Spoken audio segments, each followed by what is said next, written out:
So now that you've added your percussion part, we need to obviously start notating some rhythms into the percussion part. So you've got to choose your keypad to obviously be able to start notating that. So you've got your the rhythms available to you. Obviously, I typed that up here in the ribbon, little search pane, typed keypad, and found the little keypad from the panels window. You can also find all the other little transport windows and things like that from that panel.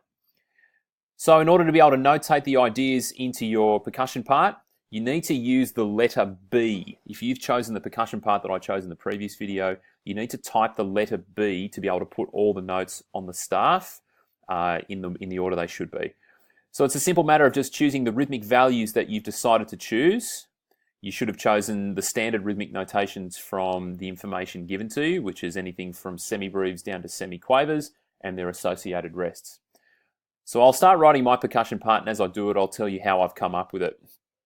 So in my previous percussion part, in one of the videos you just seen that I notated a two-beat rest, then a crotchet rest, and then 2 quavers to fit in with this particular rest here in my treble solo part. So I'll put that in and then I'll explain it. So I'm going to click up on my percussion part. I'm going to choose the minim rest first. It'll give me the minim rest when I click minim. Then I'm going to move across. So that's going to be 2 beats. So there's beats 1 and 2. Beats 3 and 4 are occupied here. My third beat, I'd like it to be a crotchet rest. So I'm going to click crotchet and it gives me my crotchet rest. Then on my fourth beat, I wanted 2 quavers. So I'm going to click quaver and then I'm going to type the letter B twice. And it adds in my percussion part. So now what I get, I'm just going to hit escape so I turn this arrow blue, from blue to black.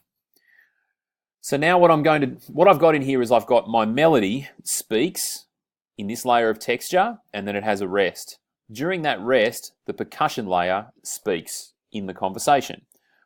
The other parts of the conversation are playing a fairly broad part that's sustained chords and sustained bass, and they kind of stay out of the way and they move at the same time, but they're a very passive part compared to the melody. So I've got passive down here, I've got a melody that moves and then stops, and then the percussion plays on the only remaining beat that's silent. Obviously, I've got the same sort of rhythm in this bar. I might decide that I'm going to have a similar rhythm because I've got 1 beat rest. So I'll put that in. So again, minim rest, then crotchet rest, then 2 quavers, type B. There it is.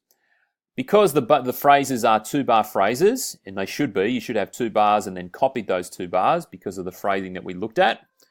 I want to copy, obviously what I've got in my percussion part. So copy it.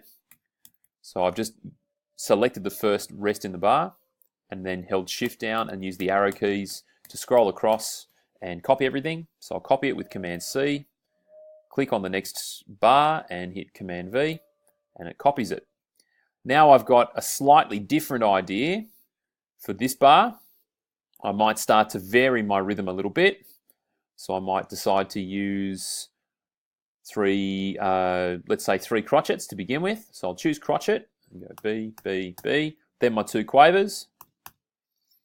Then the same thing in this bar.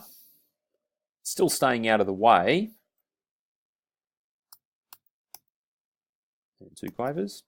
Now I've got to be able to think of something I want to do in here that builds up to my B section. So I'll choose maybe minim. Then, all right, and there's my part. So that's just using simple click and point, then choosing the rhythms that I need and typing B, and that is how you input the notes for your percussion part.